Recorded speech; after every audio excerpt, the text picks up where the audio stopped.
చెప్పమంటారు నాకు? చక్కగా వినండి చెప్తాను. చూడండి, జకీ ఉన్నాడు.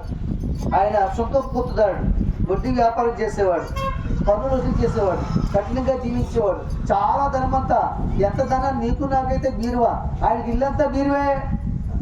ఆ సంగతి మీకు తెలియదు. నీకు నాకంటే మన ఇంట్లో బీరువా ఉంటుందంటే, ఎందుకంటే మన సంపాదన తక్కువ కాబట్టి. ఆయనకి ఇల్లంతా బీరువే. ఏంటి మానుపెట్లును పెద్ద పెద్ద బాణలను ఆయన డబ్బు దాచింది. ఓ రోజు యేసుప్రభు ఎరుకోపట్నానికి వస్తున్నారు.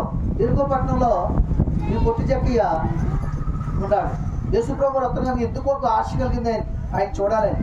ఆయన మామూలుగా కింద నుంచి పాదాలు చూడడం, లేకపోతే మోకాలు చూడడం, లేకపోతే తల చూడడం కాదు, కానీ పరిపూర్ణంగా చూడాలని అనుకున్నాడంట.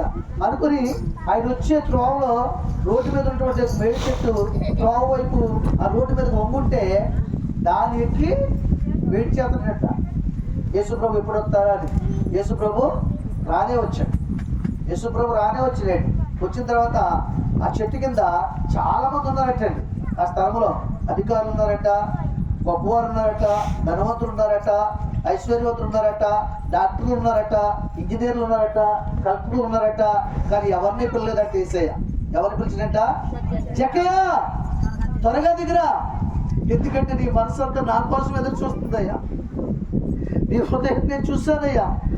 వీళ్ళు ఎవరు నా పై రూపం చూడాలనుకుంటారు, కానీ నా ప్రేమను వీళ్ళు చూడలేదు.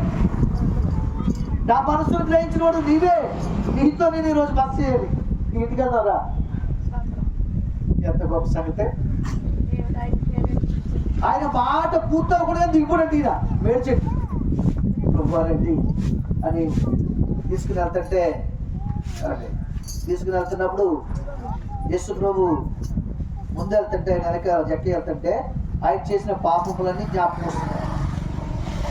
నేను చేసింది చాలా తప్పు.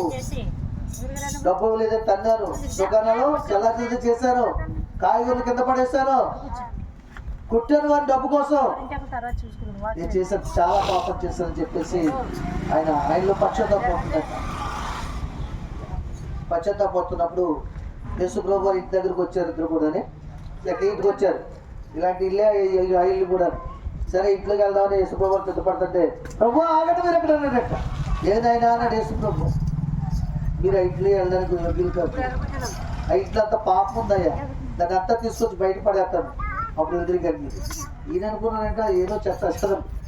ఆయన తెలుసు ఆ ఇంట్లో ఏ పాపం ఉందో ఏ ధనం ఉందో తెలుసు. అయినా సరే మానవ రీతికి మౌనంగానే ఉన్నారట. గబ్బ వెళ్ళి ఆ బాణంలో దాచిన డబ్బు, ఆ పెట్టెల్లో దాచిన డబ్బు ఏమండి బలవంతంగా బయటికి లాక్కొచ్చి పడేసి, ప్రభువా ఈ మాను పెట్టులో ఉన్న డబ్బు అంతా నేను ఎవరిదైతే అన్యాయంగా తీసుకున్నానో వాళ్ళు నేను ఎంత ఇచ్చేస్తాను. ఈ బాణంలో ఉన్న డబ్బు అంతా, ధనం అంతా ఎవరైతే నిరుపేదలుగా బస్ స్టాండ్లో అన్నం లేక, బట్టలు లేక, నానేవారు లేక వేదన చెందుతున్నారో వాళ్ళకి ఇచ్చేస్తాను ప్రభు అన్నాడట. దేవుని స్తోత్రం, హల్లెలూయా. యేసు ప్రభు త్రోవలు వచ్చినప్పుడు చెప్తారా ఇంకేమన్నా?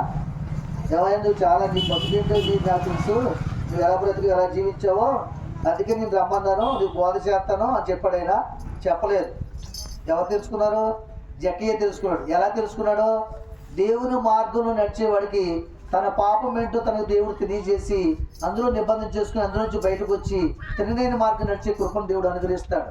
అందుకని అన్నాడు, నేనే మార్గమును సత్యమును జీవమునైనానన్నాడు. దేవునికి మహిమ కలుగును గాక. హల్లెలూయా. యేసు ప్రభు మార్గంలో జక్కయ్య నడుస్తున్నప్పుడు తన పాపము తనకు తెలిసింది, తన అవిధేయత్వం తెలిసింది, అతిక్రమం తెలిసింది అతనికి.